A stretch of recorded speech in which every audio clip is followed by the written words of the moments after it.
Hey everyone, welcome back to Barter Hordes. My name is Robert. Happy Friday, and if you're in the United States, happy Black Friday, the day after Thanksgiving. I went out ever so briefly this morning to pick up a load of groceries that I ordered online and a prescription. And so I avoided most of the traffic, and I'm glad. It's not the kind of day you just want to wander around town aimlessly. It's been a pretty good week for me in terms of reading. I finished 4 books, including 2 that were pretty long, and kind of a mixed bag in terms of my reaction to the books. So let's dive in. The first one I finished was my first ever Stephen King novel, The Institute, which is his newest one that just came out. I have never been a fan of horror. The only movie I've ever walked out of in my life is Alien. When that thing pops out of the guy's stomach, I said, I'm done. So I've just never enjoyed being scared. This one is not horror, so I thought I'll give it a go. And sure enough, Stephen King just writes page turners. You cannot put them down. And I enjoyed this one a great deal, even though it's a little bit formulaic in terms of its suspense and so on. You have to forgive my throat. I feel completely fine. I'm not sick. I just haven't used my voice in about 5 days. And so it tends to be kind of rough. But The Institute was really good. It has a paranormal element to it, which didn't bother me. But the suspense is good.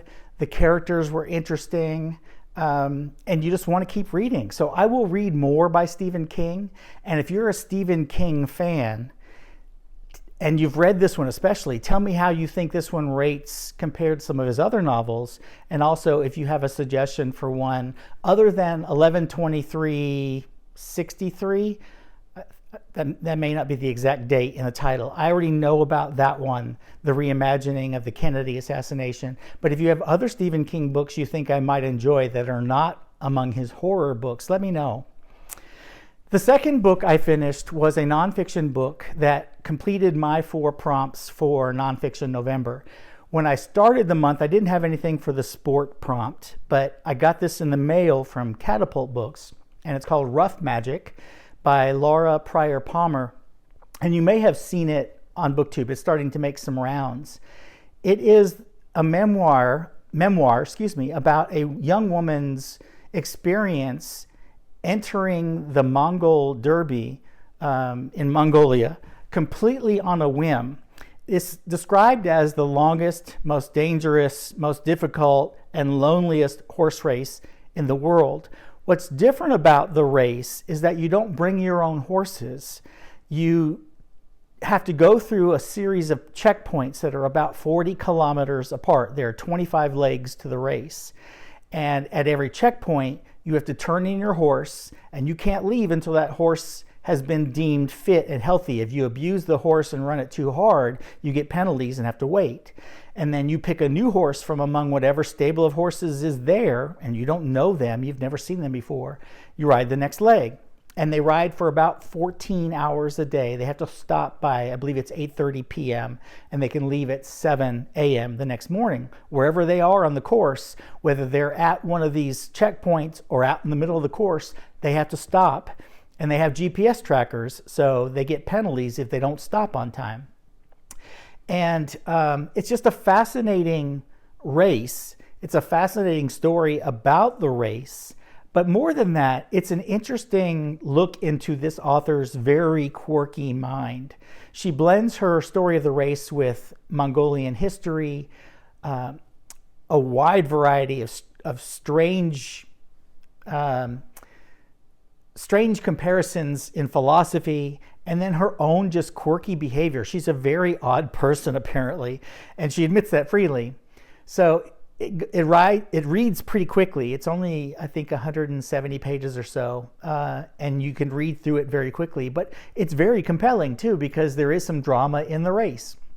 So that was my final of the 4 selections for Nonfiction November. I'm still reading nonfiction, but that was my last official entry for the month, the Nonfiction November Challenge. The third book I finished early yesterday is the first book in my Backlist project, books essentially from the second half of the 20th century. And that was Mona Simpson's debut novel, Anywhere But Here.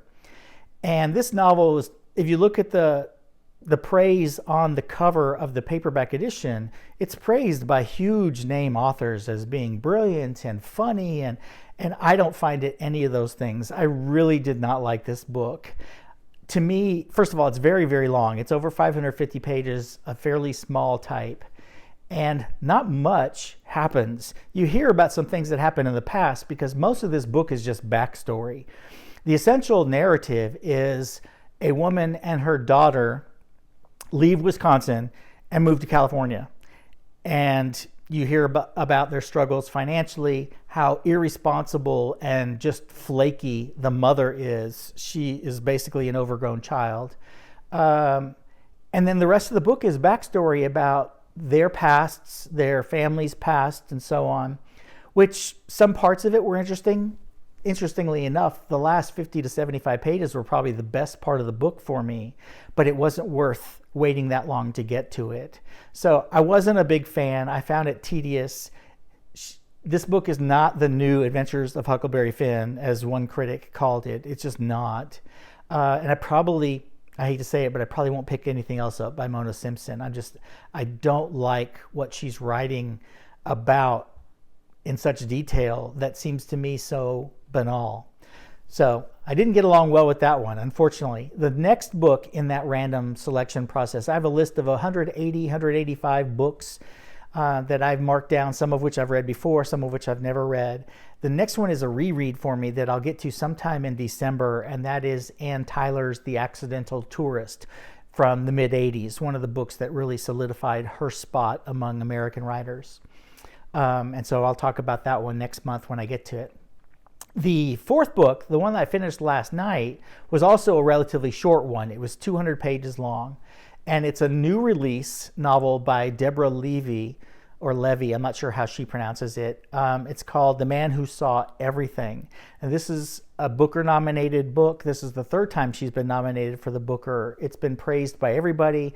I saw Russell really loved it on his channel, Ink and Paper Blog. So I thought, I got to get into this one, especially since it's so short. And I read the first half of it, and I was absolutely hating this book. It was nothing but absurdity. It was pretentious. The people were pretentious. The writing was pretentious. Everything was pretentious.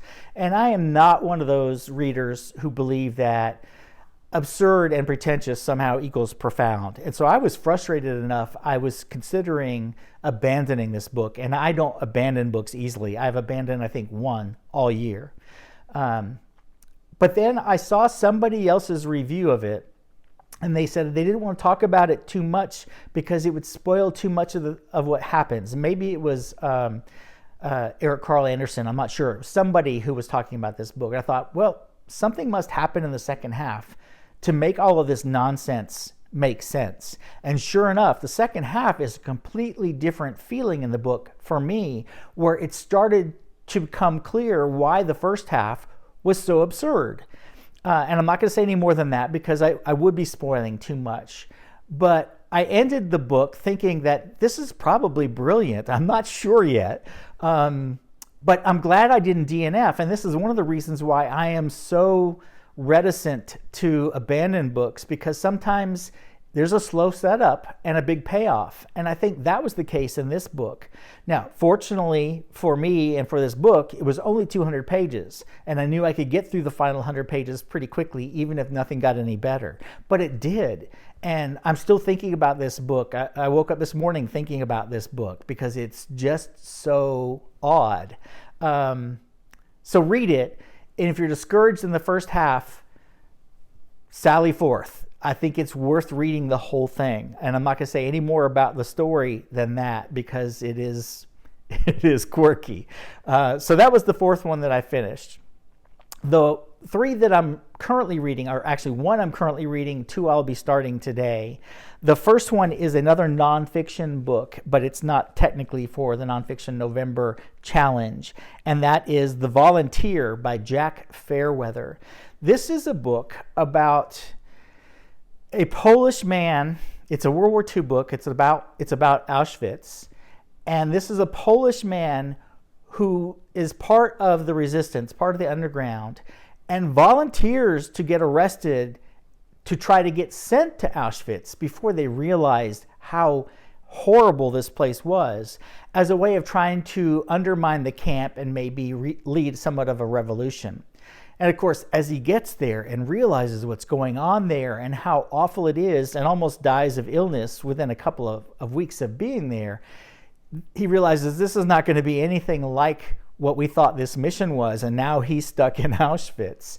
It is a fascinating story. I am only about 150 pages in, and so I'm anxious to read the rest. As much World War II fiction as I reading a nonfiction account of a bizarre story like this that I had never heard of before is really a treat. If you can say that about something that's so harrowing and so horrible to read about. But that's one worth looking at if you're a World War II fan of both nonfiction and fiction, as I am. It's The Volunteer by Jack Fairweather. And then the 2 I'm going to start, one is finishing up a series I started earlier in the year, Bernard Cornwell's, I think it's called The Warlord Chronicles, which is his retelling of the King Arthur stories. And the third one is called Excalibur. I've read the first 2, and so it's time to finish that series before I've forgotten what happened in the first 2, if that's possible. And then the one I'm going to be starting later today is another new release from this year, 2019, and it's called Mostly Dead Things by Kristen Arnett. I don't know a ton about this book other than I expect it to be odd. It's about a family who has a taxidermy business, and I guess the daughter walks into their work area and finds her father dead of a heart attack on one of the work tables, and then she kind of gets thrown into the business. And that's all I know about it. It is blurred by people that I have struggled with in the past.